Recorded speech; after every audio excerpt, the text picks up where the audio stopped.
노조는 간병비 해결을 위한 간호간병통합서비스 전면 확대와 환자 안전을 위한 간호사 대 환자 비율 1:5 제도화, 불법 의료 근절과 의사 인력 확충 등을 요구하고 있습니다.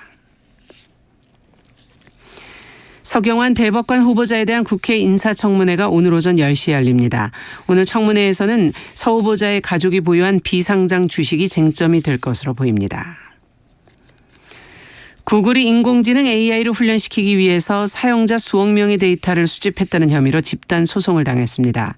CNN은 현지 시간 11일 구글이 AI 관련 제품을 개발하고 훈련시키기 위해 사용자들의 데이터를 동의 없이 수집하고 저작권을 위반한 혐의 등으로 집단 소송을 당했다고 보도했습니다.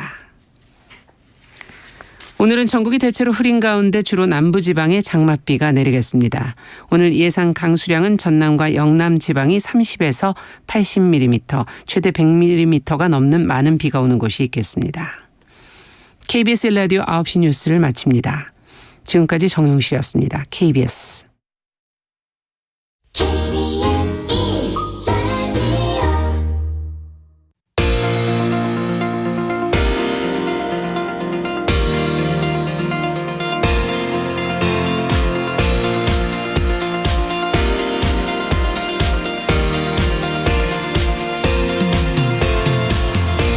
안녕하세요. 성공예감 이대호입니다.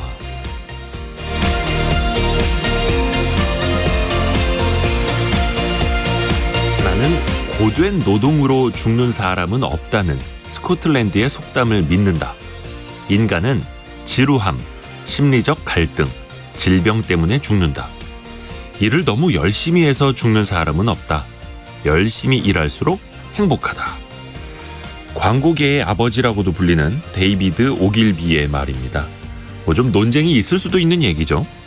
근데 사실 일 자체를 좋아하고 일을 더 열심히 할수록 행복하던 사람은 흔하진 않을 겁니다. 물론 일 자체가 재미있고 즐거울 수는 있겠지만 사실은 그 일을 통해서 얻은 수입이나 결과물을 통한 성취감, 또 사람들에게 인정받았다는 사실, 이런 게 모여서 일이 즐겁게 느껴지는 것 아닐까요? 일을 하면서 그 목표가 퇴근에, 휴가에 맞춰져 있다면 지금 손에 잡은 일이 당장 즐거울 수는 없을 겁니다. 탈출의 대상이 될 수 있죠. 대신에 휴가 이후에 또 휴식 이후에 되돌아올 곳이 있다고 생각해 보십시오. 나의 일이, 나의 일터가 달리 보일 수 있을 겁니다. 성공예감 이대호입니다. 시작합니다.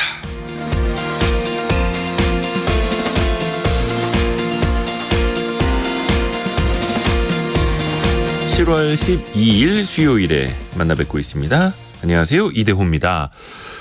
오늘도 비가 많이 오는 지역들이 있습니다. 특히 남부 지역에 지금 통영, 거제, 남해, 순천, 여수, 광양 등의 지역에 호우경보가 발효되어 있고요. 부산, 창원, 김해, 고성, 하동, 사천, 보은 이쪽에는 호우주의보가 내려져 있습니다. 지금 제주도에는 폭염특보가 내려져 있다고 하는데 제주도 제외하고는 거의 전국에 산사태 위기경보 경계 단계가 발령 중이니까 각별히 피해가 없으시도록 좀 유념해 주시면 감사하겠습니다. 오늘 경제상식 퀴즈 나갑니다. 최근에 저희 성공예감 이대호입니다에서도 정말 많이 다룬 주제인데요. 특히 새마을금고 자금 이탈 문제 때문에 이 예금자 보호 한도를 올려야 된다라는 주장에 힘이 실리고 있습니다. 은행과 보험회사 등이 영업 정지를 당하거나 파산 등으로 인해서 문제가 생기면 예금보험공사가 1인당 원금과 이자를 포함해서 이 금액만큼 보호를 해주죠. 자, 이 예금자 보호 금액, 이게 문제인데요. 지난 2001년부터 적용이 된 금액 기준입니다. 그래서 지금 22년, 23년째인데 이게 언제적 이 금액이냐, 이제 좀 보호 한도를 높여야 되는 것 아니냐, 이런 주장들이 많이 나오고 있는 거죠. 정답과 함께 여러분의 의견도 많이 보내주세요. 짧은 문자 50원, 긴 문자 100원이 드는 샵 9730으로 참여해 주시면 되고요. KBS 콩도 열려있고 유튜브로도 함께 하실 수 있습니다. 참여해 주신 여러분께 추첨을 통해서 계속 선물 열심히 쏴드리겠습니다. 성공예감 이대호입니다. 자주 검색하시면 성공이 가까워집니다.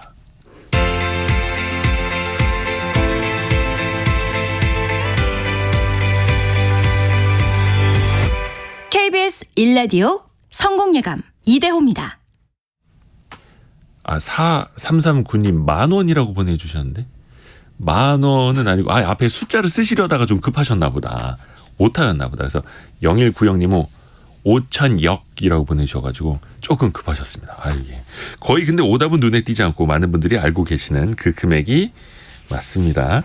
자, 오늘의 경제뉴스 알고란의 고란 경제전문기자 그리고 한국경제신문 강영현 기자 함께합니다. 어서 오세요. 네, 안녕하세요.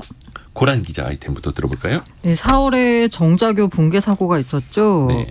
조사를 해봤더니 총체적 부실 의혹이 사실로 드러났습니다. 그래서 국토부가 안전관리 강화 방안을 마련하기로 했고요. 순살자이 5명을 썼던 그 GS 브랜드 아파트 자이 25억짜리 개포자이에서는 어제 물난리가 처음이 아닙니다. 또 터졌습니다. 또 하나는 최저임금 얘기인데요.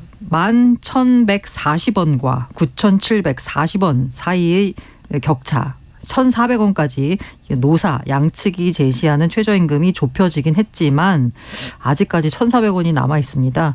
만약에 13차 회의에서 격차 못 줄이면 역시나 표결 가능성이 큽니다. 잠시 후에 들어보고요. 강영현 기자 어떤 아이템 준비했나요? 네, 지난해 700억 원 규모의 횡령사고가 발생했던 우리은행에서 또다시 횡령사고가 터졌습니다. 그래서 연이은 금융사고에 해야 한다는 지적이 나오고 있습니다. 두 번째 소식은 우리나라의 연금소득 대체율이 50%도 안 된다는 것으로 나타났는데요. 네. OECD 권고치 대비 20에서 25%포인트 낮은 건데 대안은 없을지 알아보겠습니다. 고란 기자 아까 이야기해줬던 그 성남의 정자교 붕괴 사고 그 사고 원인이 밝혀졌네요. 네, 이게 4월 달에요. 분당구 왕복 6차로 정자교 일부가 무너졌습니다. 2명의 사상자를 낸 사고인데 이에 따라서 국토교통부가 조사에 나섰고요. 사고 원인을 봤더니 교량 콘크리트와 철근 노후화가 직접적인 원인이었습니다. 네. 그런데 이걸 제때 보수 보강했으면 괜찮았는데 이 조치가 이루어지지 않으면서 참사를 막지 못한 것으로 결론이 났습니다. 약간만 전문적인 얘기를 하자면 정자교가 한쪽 끝만 고정되고 다른 끝은 받쳐지지 않은 캔딜레버 교량이라고 합니다. 사람이 지나다니는 보도 부분이 이 방식으로 지어졌는데요. 이 보도는 도로 부분의 콘크리트에 철근을 엮어서 연결합니다. 이 콘크리트와 철근 부착력이 떨어지면서 붕괴됐다라는 설명입니다. 그냥 간단히 말하면 노후화로 문제가 생겼고 이걸 제때 보수 보강했어야 되는데 제때 하지 않아서 참사가 발생했다라고 정리할 수 있겠습니다. 일기 신도시 내에서 문제가 된 캔틸레버 교량이 총 56개가 있습니다. 이 중에서 분당이 51개소로 대부분을 차지하고 있고요. 그래서 성남시는 전체 교량에 대해 긴급 정밀 안전 진단을 벌여서요. 정자교 등 17개 캔틸레버 교량의 보도부를 재시공하기로 했습니다. 근데 문제는 정자교처럼 지은 지 오래된 시설물들이 전국에 많을 거라는 거잖아요. 네. 지난해 기준으로 준공 후에 30년이 지난 시설물이 전국에 약 3만 1,000여 곳이 있습니다. 전체 한 18% 정도 되고요. 이게 시간이 지나면 당연히 30년 지난 건물이 늘어나겠죠. 그래서 향후 5년간 1.7배, 10년간 2.5배. 전체의 47% 증가할 전망입니다. 특히 교량 같은 경우에는요. 2030년이 되면 전체 교량 가운데 30년 경과 비율이 약 50%에 육박할 것으로 추정이 됩니다. 노후시설물 관리 강화를 비롯한 시설물 안전관리 체계 보강이 필요한 이유가 되겠습니다. 뭔가 좀 근본적인 조치, 대안이 좀 나와야겠네요. 맞습니다. 이 정자교 경우에도요. 붕괴 전 점검 과정에서 균열이나 변형 등이 발견이 됐습니다. 그런데도 불구하고 적절한 유지 보수가 이루어지지 못했거든요. 이게 관리 주체의 묶음, 저가 발주 관행도 만연하다라는 점도 문제로 지적되고 있습니다. 18년에서 22년 평균을 보면요. 연간 한 3만 6천여 건의 점검 진단 용역 가운데 한 83% 정도가 70% 미만으로 낙찰이 됩니다. 그러니까 원래 가격의 70% 미만으로 낙찰이 되니까 제대로 하겠습니까? 안 하죠. 형식적 점검을 유발할 뿐 아니라 점검 기술 수준을 끌어내린 악영향도 있습니다. 그래서 국토부가 어제 시설물 안전점검 진단 제도 개선 방안을 내놨습니다. 시설물의 안전 점검하고 진단하는 제도 어떻게 바뀌는 거예요? 일단 첫 번째로 관리 주체의 역할을 강화합니다. 시설물 관리 주체의 상시 관리 의무, 인력 재원 확보 노력을 시설물의 안전 및 유지 관리에 관한 특별법, 시설물 안전법에 명시할 방침입니다. 법에 명시를 하니까 확실하게 관리 주체가 누군지가 확실히 명시가 되겠죠. 네. 또 연 단위로 체결 가능한 단가 계약 등을 활용해서요. 시설물을 상시 관리하도록 할 방침입니다. 문제만 생기면 하는 게 아니라 연간 단위로 이거 전체적으로 잘 관리해라 라는 계약을 하는 거죠. 중대 결함이 발견된 D나 2등급 시설물 보수 기한은 최대 2년으로 단축합니다. 벌칙은 2년 이하 징역, 1억 원 이하 벌금으로 강화하고요. 이 두 번째로 점검 수행자의 역할을 강화합니다. 이종이나 삼성 시설물에 대해서도 30년이 경과하면 정밀 안전진단을 실시하도록 시설물 안전법 개정을 추진합니다. 이 세부 지침을 개선해서요. D나 2등급을 부여할 수 있는 항목을 추가하는 등 안전등급 신뢰성도 제고를 하고요. 이 예를 들어서 이 바닥판 누수나 백태 상태가 일정 수준 이상이면 현재는 C등급이 부여됩니다. 근데 이를 D등급까지 주도록 조금 소위 말해서 빡빡하게 관리하겠다라는 거죠. 그 시설물 자체에 대한 대안도 있다고요? 시설물 관리 체계 고도화가 세 번째 네. 방안이 될 텐데요. 교량 등의 추가 하중으로 작용할 수 있는 점용물, 수도관이나 하수도관이요. 이게 만약에 추가되면 도로관리청에 구조 안전 확인 절차를 마련해야 합니다. 시설물 안전 관련 정보를 쉽게 확인할 수 있도록 QR코드를 부착하고요. 지자체별로 시설물 안전 평가 결과를 매년 공표합니다. 점검 진단을 하지 않거나 결과 보고서를 부실 작성하면 관리 주체, 점검자에게 부과하는 과태료가 최대 5천만 원으로 높이는 방안도 포함될 계획입니다. 참 이 건축물에 대한 걱정이 더 많아지는 것 같습니다. 얼마 전에도 그 검단 신도시 아파트 GS건설이 다시 짓는다고 결정을 했죠. 철근이 많이 빠져 있어서 순살자이라는 오명을 썼는데 이번에는 같은 건설사의 아파트에서 침수가 좀 잇따라서 침수자이, 백숙자이라는 또 오명도 또 생겼더라고요. 촉촉자이 이렇게도 불렸는데요.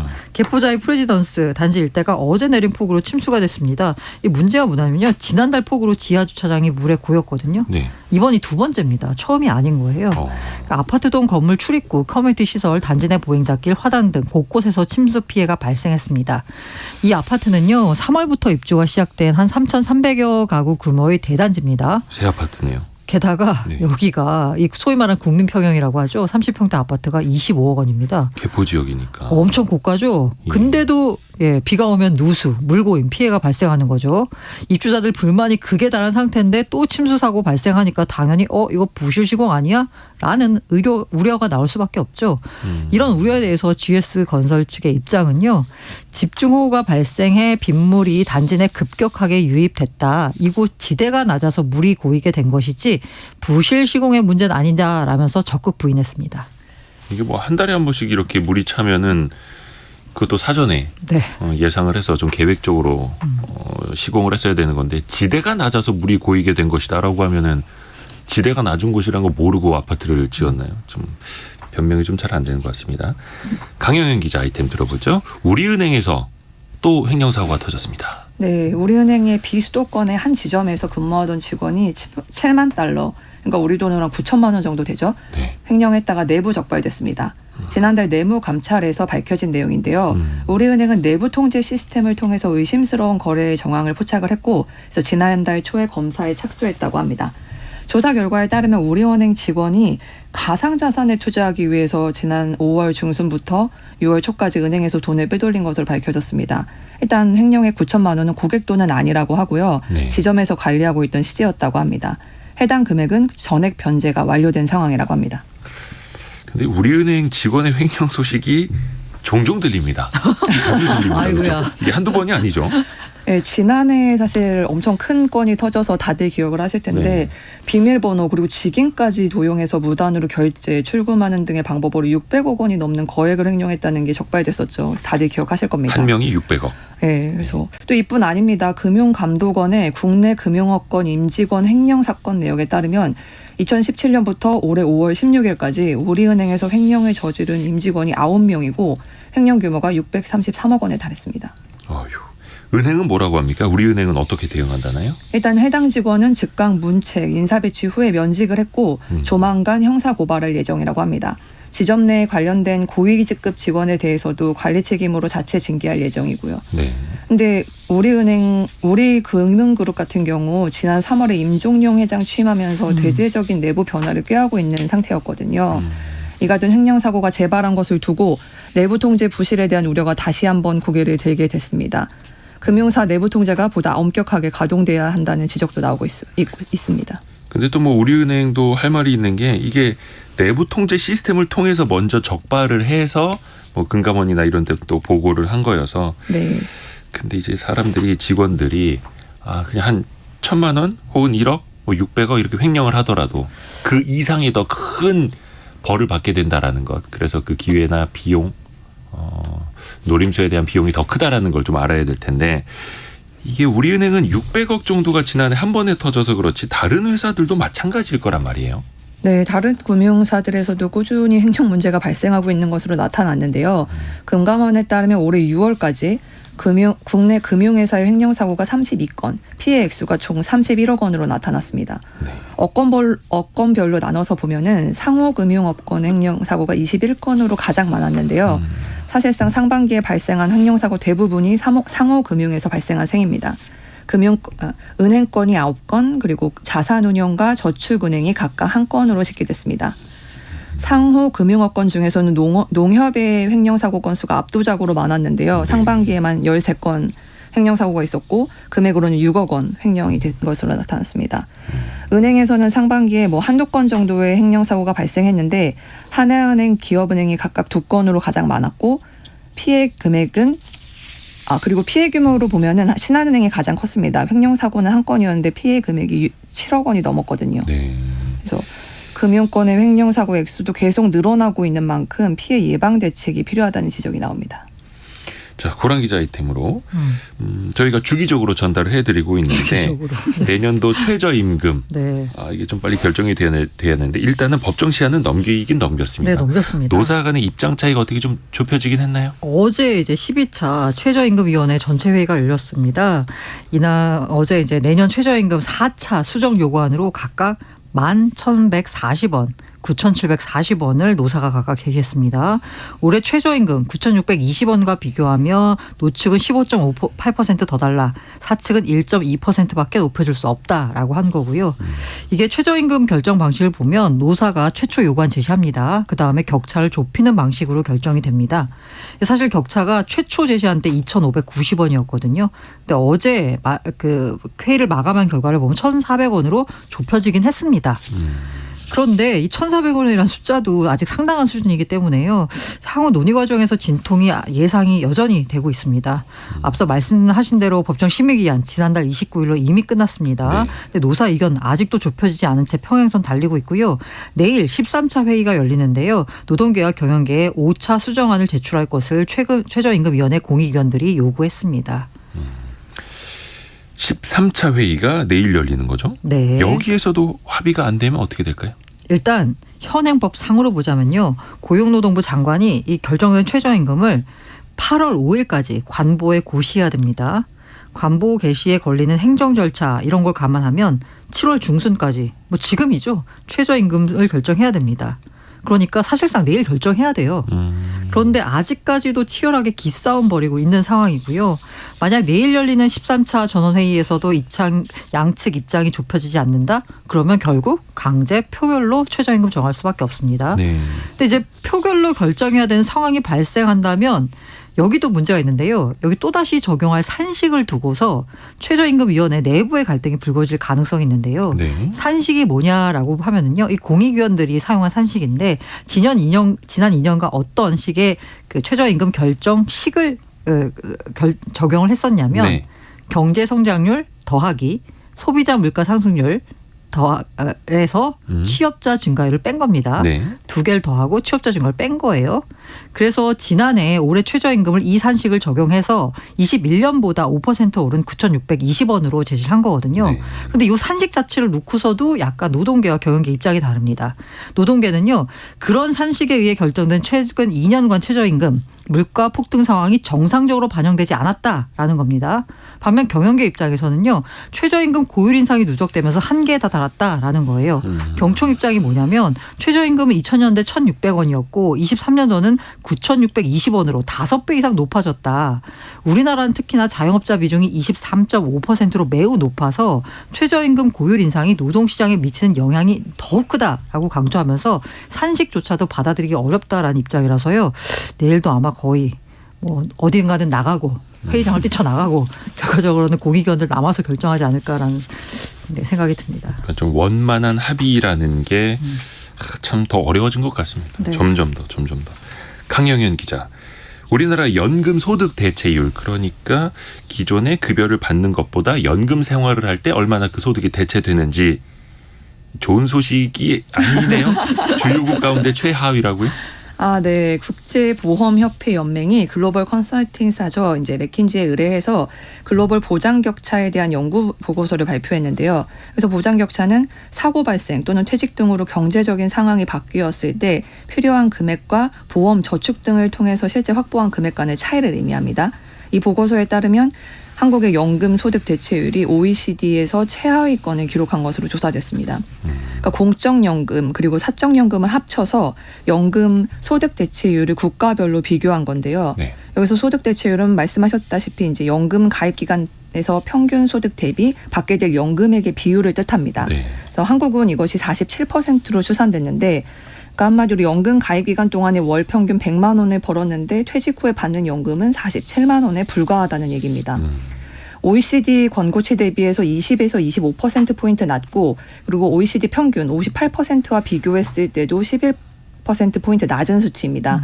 OECD에서는 이제 안정적인 노후를 위한 적정 소득 대체율을 65에서 75% 정도로 권고하고 있거든요. 네. 그래서 주요 국가의 연금 소득 대체율을 보면 미국이 80%에 달했고, 그러니까 프랑스, 일본, 독일 등도 50%를 넘겼습니다. 근데 우리나라는 47% 수준이다.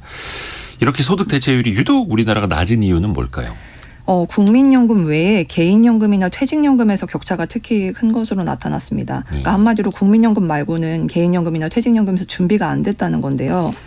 실제로 연금 체제별로 소득 대체율을 보면 국민연금이 26%로 가장 많은 비중을 차지했고, 퇴직연금이랑 개인연금은 각각 12% 그리고 9%에 그쳤습니다. OECD에서는 국민연금을 25에서 30%, 그리고 퇴직연금은 20에서 30%, 그리고 개인연금은 10에서 15% 정도로 소득 대체율을 권고하고 있거든요. 네. 국민연금은 부합하지만 다른 것들은 낮다는 것을 알 수 있습니다. 그러면 소득 대체율을 OECD가 권고하는 뭐 한 60, 70%대까지 좀 높이면 좋을 텐데, 많이 벌고 많이 연금 납부하세요 말고, 그런 거 말고 다른 좀 대안은 뭐 없을까요? 방법? 연금으로 사람들이 더 많은 돈을 넣을 수 있는 유인책이 필요할 것 같은데요. 네. 맥킨지에서는 이제 연금 소득 대체율을 높이기 위해서 세제 혜택 확대를 통한 퇴직연금 및 개인연금의 활성화가 시급하다고 지적했습니다. 세제 혜택. 네. 개인연금이나 퇴직연금 들 때 그리고 받을 때 세대 혜택을 많이 줘서 더 많은 사람들이 가입하도록 독려해야 된다는 뜻입니다. 생보협에서는 퇴직연금을 한꺼번에 받지 않고 매월 연금 형태로 오랜 기간에 걸쳐서 수령할 경우에 소득세 감면율을 최대 70%까지 확대해야 한다는 입장입니다. 또 연금 계좌 납입액이 연 1,200만 원을 초과하면 현재 15%의 세율로 분리과세되고 있는데요. 네. 이 한도를 연 2,400만 원까지 늘려야 한다고 제언을 했습니다. 그렇죠. 지금 뭐 국민연금도 개편 방안 논의 중인데, 사실 이거는 너무나 명확하죠. 국민연금은 더 내고 덜 받고 늦게 받고 방향은 명확한데, 이거는 인구 구조상 대안이 어떻게 안 되는 만큼, 그러면 개개인이 각자 준비할 수 있도록, 다만 그거는 부담이 또 많이 되니 세제 혜택을 줘서 정책적으로 지원을 하자. 그리고 오늘부터 퇴직연금 사전지적 운영제도, 디폴트 옵션제도 시행되거든요. 예. 의무화되니까 네, 맞습니다. 아마 굉장히 뭔가 문자 많이 받으셨을 거예요. 지정해라. 네, 빨리 지정하시길 바랍니다. 네. 그 디폴트 옵션이라고 하는 건 내가 일일이 투자 대상을 지정하지 않아도 그렇게 못했을 때 금융회사가 알아서 계획된 대로 알아서 자동으로. 운용을 해주는. 네. 그렇죠. 그래서 방치하지는 않도록 좀 도움이 되는 그렇습니다. 디폴트 옵션 이야기까지. 오늘 알토란 같은 소식 알고란 고란 경제 전문 기자, 한국경제신문의 강영현 기자, 고맙습니다. 네, 감사합니다. 감사합니다.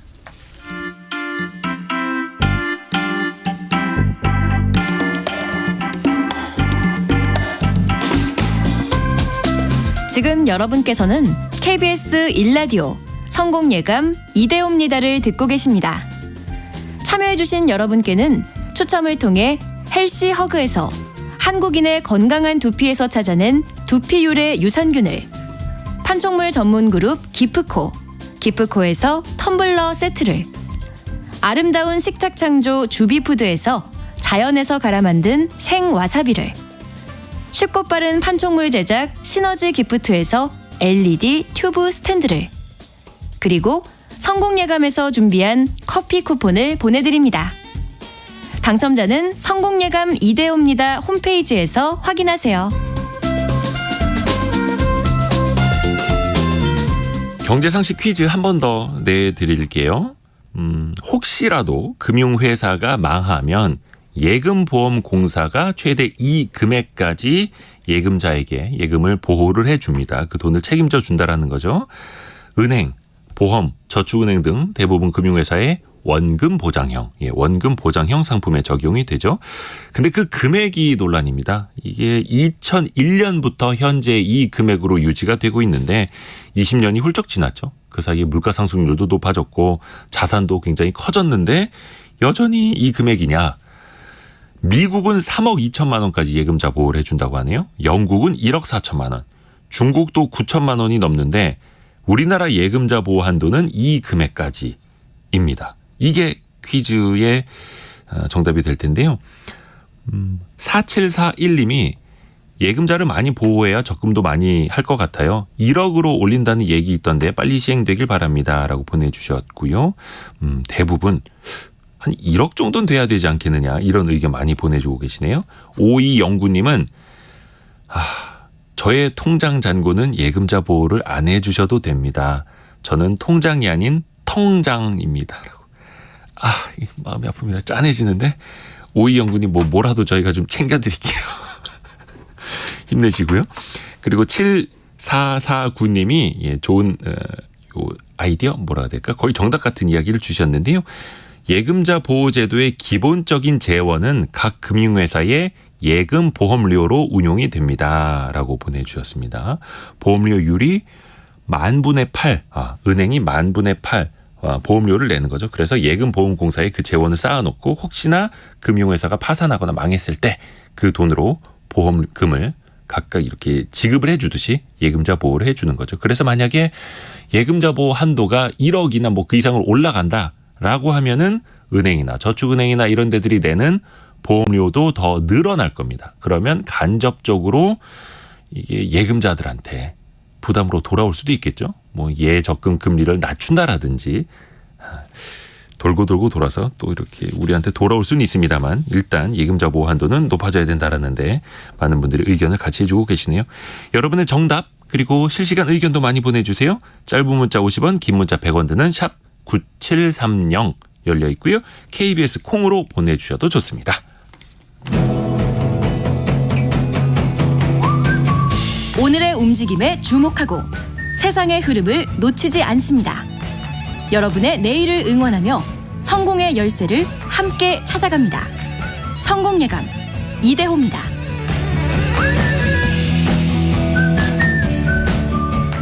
최근에 새로운 종류의 SNS가 선보였습니다. 페이스북을 운영하는 회사죠. 메타가 딱 트위터를 겨냥해서 트위터랑 거의 흡사한 서비스 스레드라는 걸 내놨는데요. 이게 인기가 굉장히 많다고 하네요.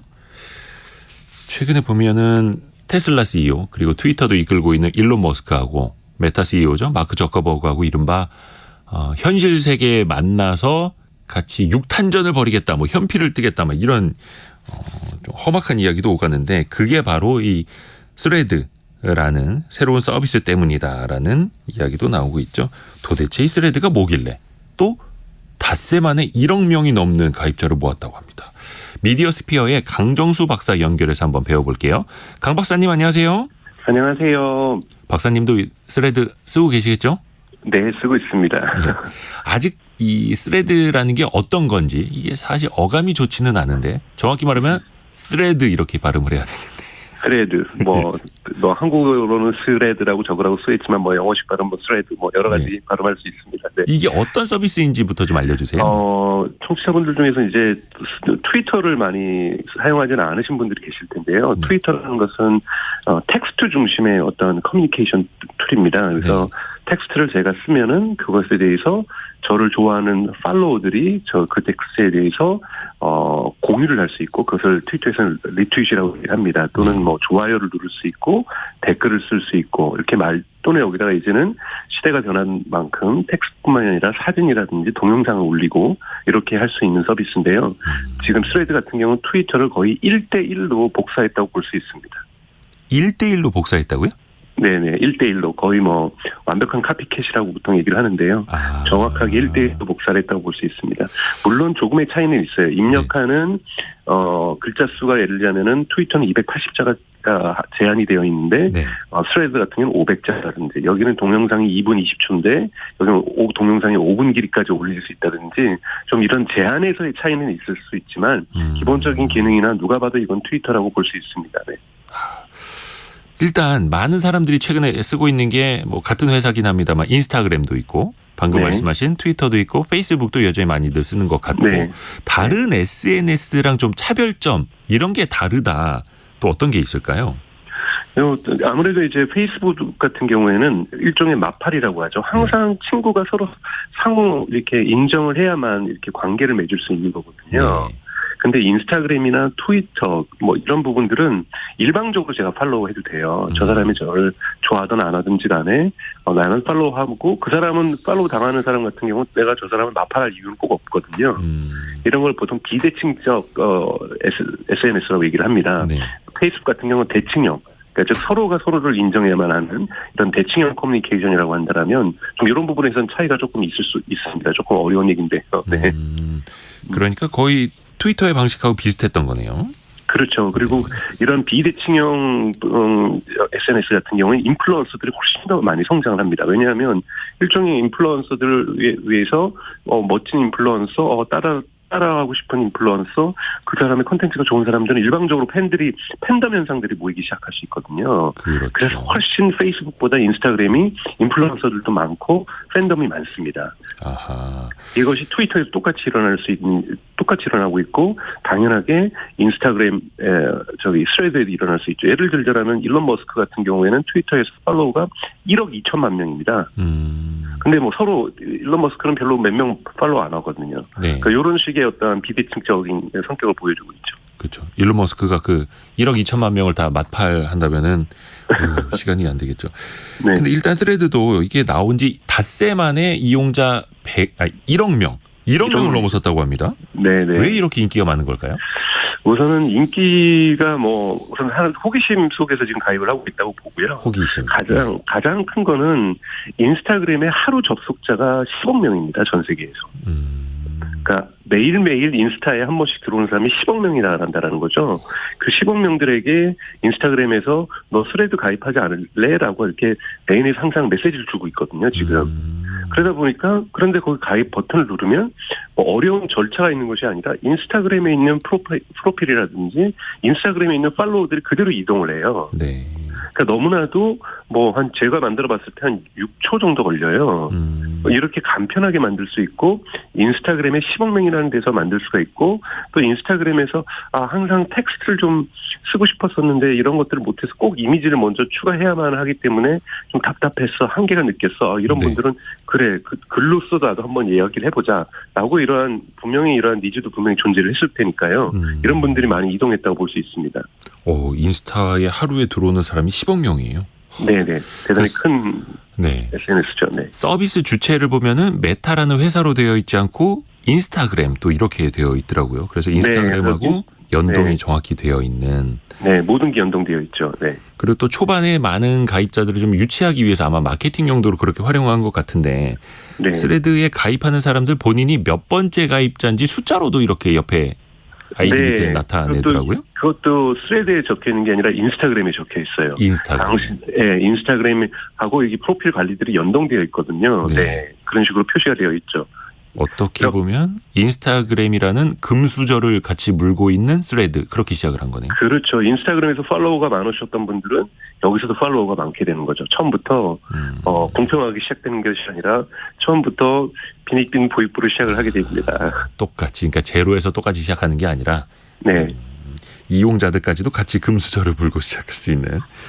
근데 반대로 아까 트위터 이야기 좀 잠깐 했습니다만 네. 트위터 사용자들은 점점 떠나고 있다고 해요. 특히 스레드 출시 이후로 사용자가 더 많이 줄었다면서요? 네네. 1년 전 대비는 한 11%가 줄었고요. 네. 스레드 출시 이후에는 한 5%가 줄었습니다. 이건 명확하게 5%라는 거는 단 5, 6일 만에 5%가 줄었다는 건 좀 많이 줄은 거라고 볼 수가 있거든요. 예. 그렇기 때문에 우선은 트위터에 있는 사람들도 보통 트위터 하는 사람이 인스타그램들도 대부분 하거든요. 네.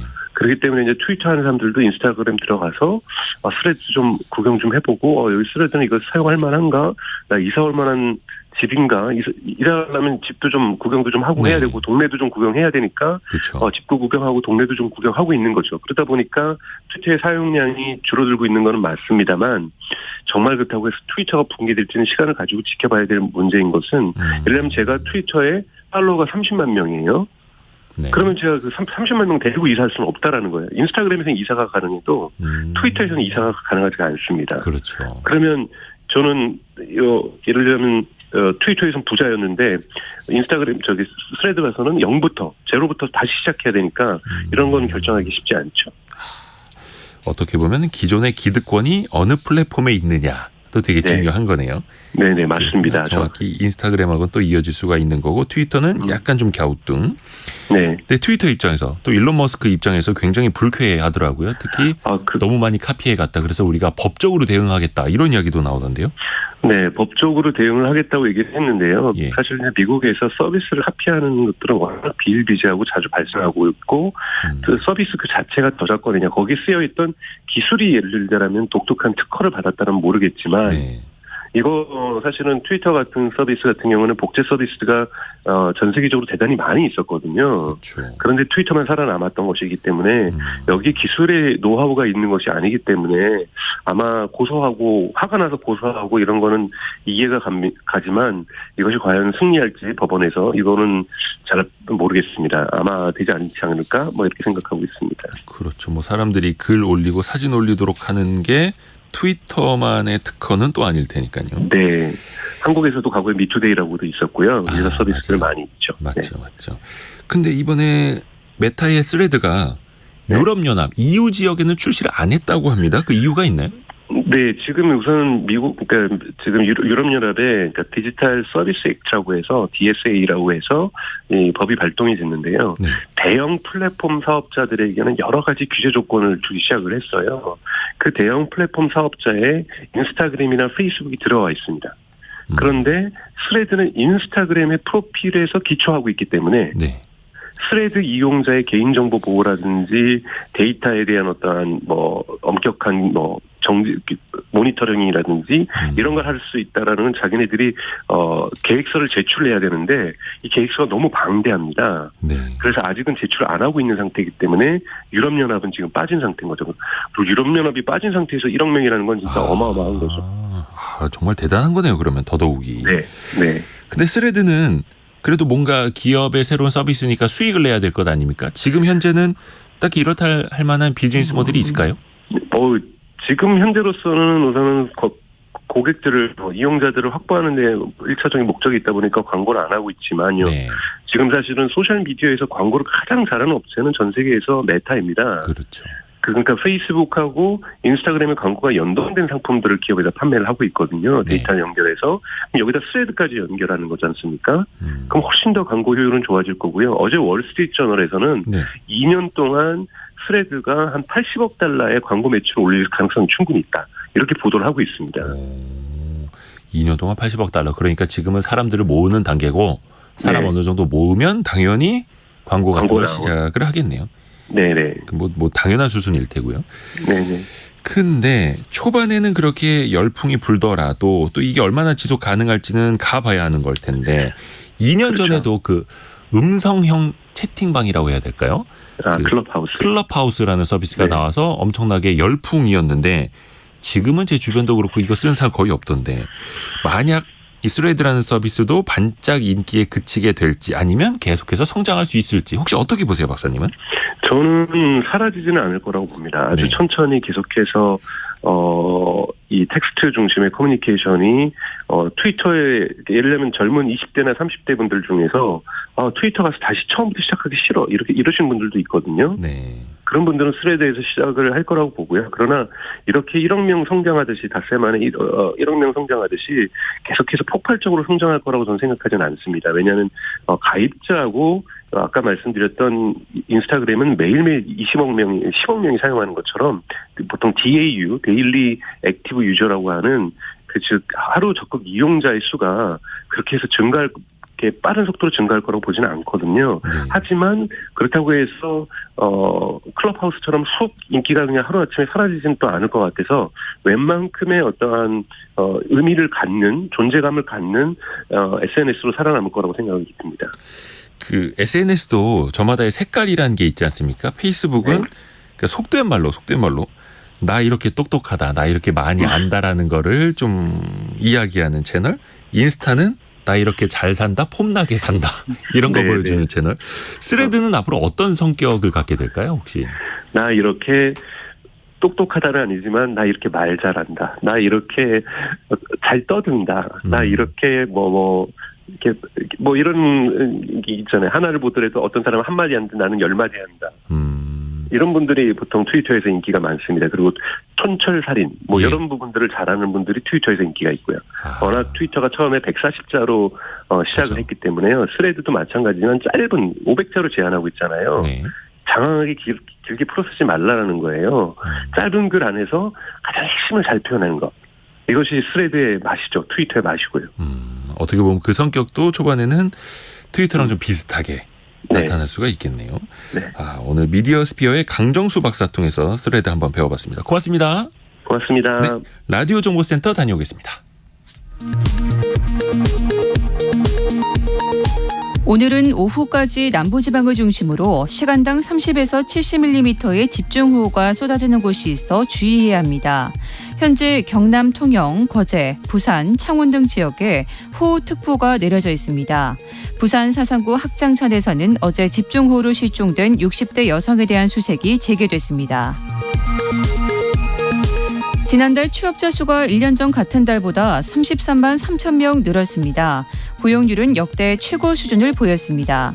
60대 이상이 34만 3천 명 는 반면 20대 이하 청년층 취업자는 1년 전 같은 달보다 11만 7천 명이 감소했습니다. 주택을 담보로 제공하고 매달 연금을 받는 주택담보노후연금보증의 가입 기준이 공시가격 12억 원 이하로 완화됩니다.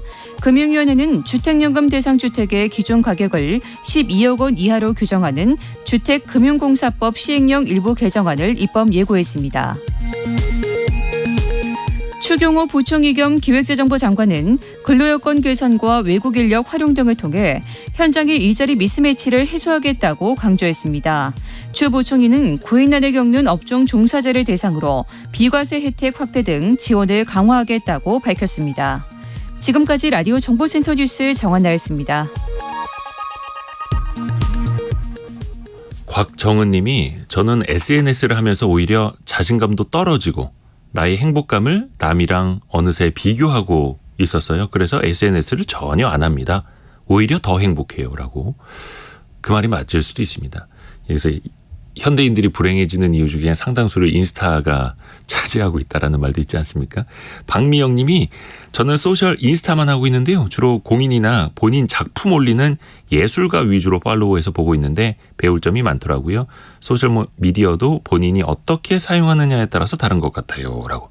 맞습니다. 그래서 각자 자기의 중심을 잡고 본인의 주체성을 갖고 보시는 것도 좋을 것 같습니다.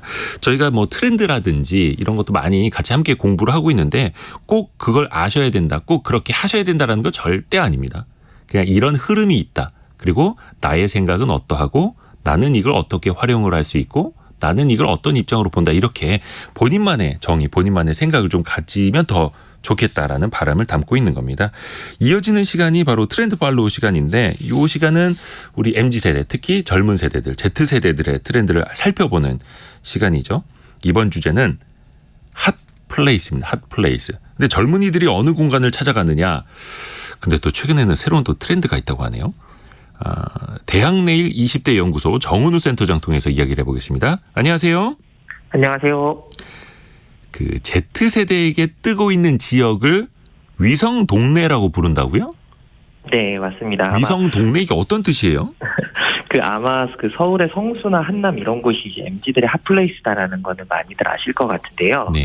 이제 위성 동네는 바로 이런 핫플레이스 옆에서 뜨기 시작한 어떤 동네를 일컫는 말입니다. 그래서 대도시 주변에 위성 도시가 있는 것처럼 기존의 핫플레이스 주변에 있으면서 이제 새롭게 떠오르는 동네를 위성 동네라고 정의하고 있습니다. 아하, 그래서 기존 중심가가 아니라 그 살짝 벗어났는데 내 마음에 드는 곳.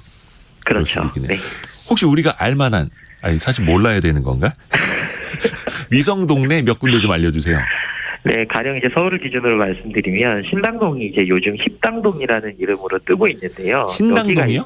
네, 떡볶이로 유명하죠. 여기가 이제 힙당동이라는 이름으로 뜨고 있는데 이 역시도 이제 성수나 이제 을지로 같은 핫플레이스에서 조금 벗어난 지역에 있으면서 신당이 뜨고 있다라는 걸 뜻하는 이 신조어입니다. 그래서 성수나 이제 한남동처럼 이미 유명한 핫플레이스에 익숙해진 MZ 세대가 약수동, 뭐 금호동 이런 근처의 다른 동네로 눈을 돌리는 현상이라고 보시면 될 것 같습니다. 근데 신당동이 뜬 지는 한 30년 가까이 됐는데. 하여튼 돌고 도는 거죠. 또 Z세대에게는 또 새로운 문화로 보일 수도 있는 거고. 맞습니다. 네. 그러면 상대적으로 좀 중심지에 비해서 덜 주목받던 동네, 이른바 네. 위성 동네에 Z세대가 관심을 두는 이유는 뭘까요? 이게 좀 아이러니컬한데요. 여기가 마이너하기 때문이라고 대답하는 MZ 소비자들이 굉장히 많습니다. 그래서 마이너하다고요? 네, 이제 막 떠오르기 때문에 사람들이 그렇게까지 북적이진 않고 좀 공간은 조용하고 무엇보다도 이제 내가 트렌드 세터다라고 하는 이제 만족감도 좀 주는 거고요. 그리고 소위 말하는 이제 디깅이라고 하죠. 그 자신의 관심사를 이제 그 따라서 몰랐던 공간을 발굴해내는 이른바 이제 도장 깨기 같은 재미도 얻을 수 있다고 해서 네. 이런 위성 동네를 찾아다니는 MZ 세대들의 고객들도 굉장히 많이 늘어나고 있습니다. 아, 그래요. 네. 물론 이제 그 지역에 계시는 분들 입장에서는 뭐 좀 소외된 곳이다, 메이저가 아니다라는 그럴 이야기를 수도 들으면 있죠. 기분은 네. 나쁘실 수 있겠지만 이게 Z세대들의 인식이라는 네. 거고, 맞습니다. 만약에 젊은 세대들에게 인기를 좀 얻을 수 있는 이른바 네. 위성 동네가 될 수 있는 조건은 어떤 게 있을까요? 요즘 궁금하실 것 같은데요. 이게 마냥 핫플 근처라고 해서 뜨지는 않고요. 네. 가령 이제 신당동 같은 경우가 여기가 이제 신당동 중앙시장처럼 컨셉트가 좀 뚜렷하고 약간 구심점이 될 수 있는 공간이 존재를 해야 됩니다. 그래서 아까 말씀드렸던 금호 같은 경우에도 금호 시장을 중심으로 와인바나 트렌디한 가게가 이제 늘어나고 있는데요. 네. 이런 위성 동네를 찾으시다 보면 좀 묘하게 강북 지역이나 그 올드타운에 많이 모여 있다라는 걸 좀 알게 되거든요. 이제 이런 것들을 보면서 우리가 알 수 있게 되는 특징은 여기가 젊은이들만 모이는 곳이 아니라 좀 세대가 적절하게 모이면서 인근 주민과 MZ 트렌드 세터가 함께 모이는 공간이 되고 있다. 그리고 이런 것들이 위성 동네가 된다라는 특징을 좀 보실 수 있을 것 같아서 네. 무조건 어떤 젊고 트렌디한 공간이 아니라 남녀노소, 현지 주민, 방문객 좀 모두가 자유롭게 어울리는 곳이 최근의 위성도시의 조건이라고 보시면 될 것 같고, 또 약수나 금호 같은 경우에 MZ세대들이 멀리서 찾아오는 이른바 대장 가게들이 존재한다라고 하는 것도 좀 아시면 좋을 것 같은데, 이 가게를 찾는 손님들이 멀리서 찾아오고 그러면서 북적이면서 주변에 상권이 형성되는 일종의 어떤 클러스터 효과가 일어나게 되는 것이죠. 대장 가게가 일단 좀 유명세를 좀 만들어주고, 그리고 맞습니다. 그냥 젊고 그냥 트렌디한 곳이 아니라 남녀노소, 현지 주민, 방문객 맞습니다. 모두가 같이 어울릴 수 있는 곳. 네네. 아, 새로운 트렌드네요. 또 대학내일에서 주목하는 이런 위성 동네의 특징은 또 뭐가 있을까요? 어떤 도시가 아니라 골목 단위로 찾는다라고 하는 거를 좀 주목하시면 좋을 것 같은데요. 뭐 동네마다 특유의 분위기가 있지만 이게 길이나 골목의 도시의 개성이 잘 담겨 있다라고 이제 Z세대들이 느끼는 겁니다. 네. 대표적으로는 뭐 인천의 계양로라든지 아하. 부산의 바닷가 근처의 해리단길, 그리고 수원의 고궁 근처의 행리단길이 대표적일 것 같고요. 네. 여기에 더해서 이제 해당 지역의 가게를 중심으로 좀 커뮤니티가 좀 이루어지고 있다라는 특징이 좀 주목해 보실 필요가 있을 것 같은데, 동네 서점들 같은 경우에도 뭐 원데이 클래스나 북클럽 같은 것들을 운영하면서 그런 소비자들끼리 어떤 끈끈한 커뮤니티를 형성해주고 있고요. 최근에는 뭐 서점뿐만 아니라 아이스크림 가게라든지 반려동물 용품 숍이라든지 이런 것들도 지역민이나 방문객들의 어떤 끈끈한 커뮤니티가 되어주고 있어서 요건 역시도 위성 동네의 특징이 되어주고 있습니다. 아, 오히려 골목 단위로 그런 가게가 대장 가게가 네. 될 수도 있는 거고. 맞습니다. 네. 또 앞에서 현지 주민까지도 다 같이 어울릴 수 있는 곳이 위성동네라고 말씀해 주셨는데 네네. 그러면 그 동네 구석구석을 잘 아는 현지인들도 영향력이 커지는 거예요? 정확합니다. 그러다 보니까 최근에는 그 인플루언서 같은 경우에도 그 자기가 사는 반경 5km 이내의 어떤 가게나 이런 동선들만 소개하는 로컬 인플루언서들이 굉장히 인기를 얻고 있는데요. 예를 들면 뭐 서울의 도보마포라든지 뚝섬사리 같은 로컬 인플루언서들이 좀 대표적으로 볼 수 있겠고, 또 이게 서울말 말씀드린 것 같은데 비소도권 역시도 이 지역의 어떤 숨겨진 명소를 제공하는 로컬 인플루언서가 굉장히 인기를 얻고 있거든요. 그래서 뭐 대표적으로는 여수 여행의 필수 참고 인플루언서라고 할 수 있는 여수 언니 같은 경우가 대표적이라고 할 수 있겠는데. 여수 언니요? 네. 편집장님은 아마 여수 하면은 뭐 여수 밤바다나 이런 여수 엑스포로 여수를 알고 계실지 모르겠지만. 딱 그거죠. 예. 네, 요즘에 이제 Z세대들 같은 경우에는 여수 언니의 유튜브를 보고 이제 여수를 좀 친밀하게 느낀다고 합니다. 네, 그래서 서울에서도 좀 비교적 유명하지 않은 곳을 소개해주는 곳이 인기인 것처럼 지역 관광 역시도 이렇게 덜 유명한 하동이라든지 문경 이런 것들을 또 소개하는 인플루언서가 또 최근에 뜨고 있는데, 여기서 좀 청취자분들이 주목해야 될 점은 단순히 그냥 해당 지역을 소개한다라는 것이 아니라 Z세대의 취향이 좀 묘하게 반영될 때 요 로컬 인플루언서들이 뜨고 있습니다. 그래서 가령 전통차를 좋아하는 친구들이 하동에서 뭔가 어떤 차 문화를 디깅할 때나 네. 문경에서 막걸리 제조창을 좀 개조한 카페를 즐기는 식으로 이제 소개할 때 로컬 인플루언서들이 굉장히 좋은 반응을 얻고 있습니다. 예전에는 그 인기 가수가 뭐 부산 갈매기나 여수 밤바다, 안동역에서 이런 네. 노래 내놓고 드라마로 뜨고 하면은 그 지역이 핫플레이스가 됐는데, 이제는 이것도 다 SNS 인플루언서들이 만드는 또 문화가 되고 있네요. 유튜버들이 만들어가고 있는 문화가 되고 있죠. 이거를 혹시 자영업 하시는 분들이나 좀 마케팅 요소로 활용하고 싶은 분들 어떻게 하면 좋을까요? 아무래도 비교적 좀 개발이 많이 이루어진 기존 핫플레이스보다는 위성동네는 지역 상권이 좀 여전히 잘 보존되어 있는 곳을 찾으시는 게 좋을 것 같은데, 근데 그렇다고 해서 이제 무조건 전통시장만 찾기보다는 동네 주민이 오래 찾던 노포와 동시에 새로 생긴 트렌드한 가게가 좀 공존하는 곳, 이런 것들을 좀 찾아보시면 좋을 것 같습니다. 예를 들면 신당이나 금호가 모두 전통시장이 있지만 또 현지인들도 거기에 이제 식재료와 그 생필품을 구매하는 것과 동시에 이제 와인바 같은 현대적 가게들도 이 둥지를 틀고 있거든요. 이런 낯선 조합이 MZ세대의 흥미를 자극하는 게 있고, 또 굉장히 재미있는 점은 이 노포와 신장 개업하는 가게가 단순히 그냥 함께 존재하는 게 아니라 굉장히 상생을 꾀하고 있다는 것도 좀 같이 고민해 보시면 좋을 것 같습니다. 가령 말씀드렸던 신당 중앙시장 같은 경우에는 주류 가게가 있지만 손님들이 시장에서 포장해온 음식을 먹을 수 있게 해준다거나, 아니면 금호시장의 한 와인바 같은 경우에는 시장에서만, 그 해당 금호시장에서만 식재료를 구입해서 메뉴를 만든다거나 하는 형태로 같이 공존하는 것도 한번 고려해 보실 만한 사례라고 여겨집니다. 대학내일 20대 연구소 정은우 센터장 통해서 들어봤습니다. 고맙습니다. 네, 고맙습니다.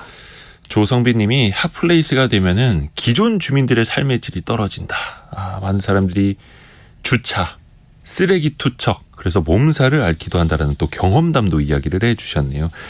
앞에서 근데 키워드는 공존이었습니다. 공존. 함께 어울릴 수 있는 그런 의미를 되새겨봤으면 좋겠습니다. 저 2부에서는요. 같이 조선시대로 떠나보시죠. 조선시대 신사임당과 이순신 장군의 재산 궁금하지 않습니까? 잠시 후에 뵙죠.